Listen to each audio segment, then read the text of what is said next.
Welcome to the next installment of nuclear chemistry. We were speaking about natural transmutation, which we said was simply spontaneous nuclear change. And the tip-off is, if you know that you're dealing with nuclear change, for example, if you know that you have a change of one nucleus into another nucleus, if that's been established to you in a reaction, and you also see that you only have one reactant, that means you're dealing with what we call the natural transmutation of one reactant. Well, everything is different with what we call artificial transmutation. A little bit of background first. End of the period. I'll keep talking though. Stable nuclei. Now, stable nuclei cannot undergo natural transmutation because they're stable. These stable nuclei, otherwise stable nuclei, can be made to undergo a nuclear change by bombarding them from outside, with a high energy particle or wave of radiation, which I've written, again, stable nuclei which do not undergo spontaneous transmutation can be made to artificially transmute. Their nuclei can be changed by bombarding with radioactive particles from outside. I mean, that's implied. If you bombard something, it has to come outside, but I want to be totally clear to you that this is not spontaneous. Spontaneity means that the change would come from within. If you're a stable nuclei, you're stable. You're not going to ever change. You're practically eternal unless some kind of radiation from outside, like an alpha particle perhaps, or a beta particle, or a proton, or a neutron for that case, come from outside, and they make you unstable, and once you're unstable, then you break down and form a new nucleus and have a release of some other kind of radiation in the process. Now, unlike natural transmutation, which only has one reactant, if you are undergoing artificial transmutation, you must have two reactants. You have, of course, the stable, or at least more stable nucleus, and then the piece of radiation from outside that's bombarding it. Now, to determine the identity, normally if you have an artificial transmutation, you're going to be asked to predict the identity of the element or other particle that's produced. Well, our method is still the same. Remember, the mass numbers on top have to be equal on both sides. So, if the mass of this nitrogen is 14 and the neutron is 1, that has to be equal to the mass of the unknown plus the mass of the known. So, very simply, 14 plus 1 equals x plus 1. X must equal 14. So we'll write 14 as the mass number. The charge we do in the same way. I have an atomic number of 7 for nitrogen. Of course, nitrogen has a nuclear charge of 0. That's going to equal to the total lower number tally, sum on the bottom. I do not know what it is for the unknown, but I do know that hydrogen has a mass of 1. Well, 7 plus 0 equals x plus 1.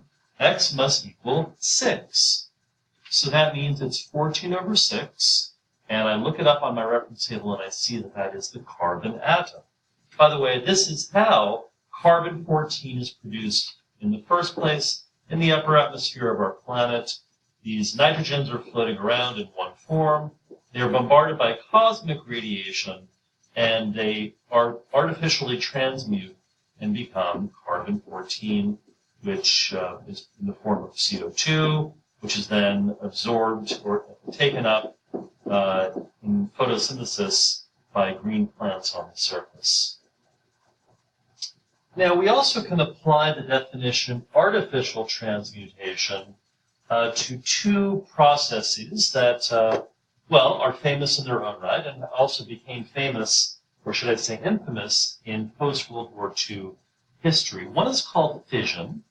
The other sounds very similar. It's called fusion. I want to take up fission first because it comes first historically. A little bit of background. This is Elise Meitner and this is Otto Hahn. They collaborated, and they were the ones who, well, she was the one who theorized what fission was, and he was the one who principally produced the experimental work that demonstrated fission. So I said fission is well, let me actually write this down.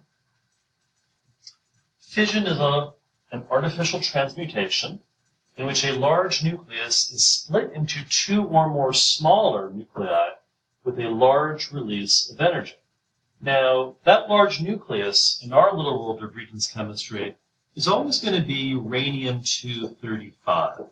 I mean, it might be uranium-238, but really, this is the historically more important one. This is the isotope, the radioisotope on which the Hiroshima and Nagasaki bombs were based. And also, I should have added this is split into two or more smaller nuclei. And I really should have added this. I should have said that they are created by the bombardment of that uranium-235 with a neutron. Notice it fits in with our definition that we notice have two reactants here. And this large nucleus, let me actually draw it in to dramatize that. It's a large nucleus. It's split into two smaller nuclei here. And also, interestingly, there are neutrons that get shot off. Why is that important? Well, it keeps the process going. These neutrons will go off to strike other uranium-235s. Why is that important? Well, once this one hits this uranium-235, it's going to split into two smaller nuclei, and it's going to cast off itself three more neutrons. This is called a chain reaction. When you can't control the chain reaction, we call it Hiroshima or Nagasaki. If you can manage to control the rate at which this happens, you have a nuclear reactor. That's right. You can harness this process to generate electricity, but really it's just a glorified hot water heater. It's just a way to boil water, generally speaking, and that drives turbines which produce electricity.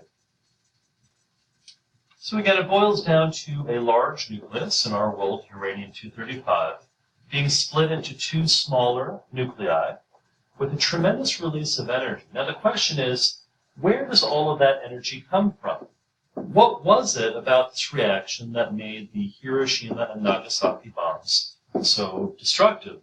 And I should add things that we should try to avoid using in the future. Well, it has to do with the famous formula by Einstein that E equals mc squared. What does that mean exactly? Well, it essentially means this. It means that a small amount of the mass in this uranium-235 appeared not as mass, but was experienced in the form of energy. So you could kind of think of it this way, that we transformed mass into energy, but in reality, energy and mass are one and the same thing. This has been a realization since Einstein, that mass is energy, and we can cause, by this reaction, a small amount of mass to appear as energy. And when you put enough of these uranium nuclei together, you sum up that energy and you create something quite destructive, or something that's quite beneficial, the basis for powering a nuclear reactor. But the question might be posed to you on a test this way. If you put, now remember what I said, the law of conservation of mass states the following. If I put this on a scale, and I put this on a scale, we would expect that they would balance, because the total amount of mass here should equal the total amount of mass here. But it turns out something interesting, that this original amount of mass is slightly greater than this. So it would have appeared that a small amount of mass disappears. We said that that's inconsistent with the law of conservation of mass. It can't disappear. Well, why does it appear to disappear? It's kind of a funny way to, why does it seem to disappear? Well, it's for this reason. A small amount of mass, now I'm going to use the word converted. We can think of it that way. A small amount of mass was converted into energy. That's a fine way to even write it. But in reality, energy and mass are identical to each other.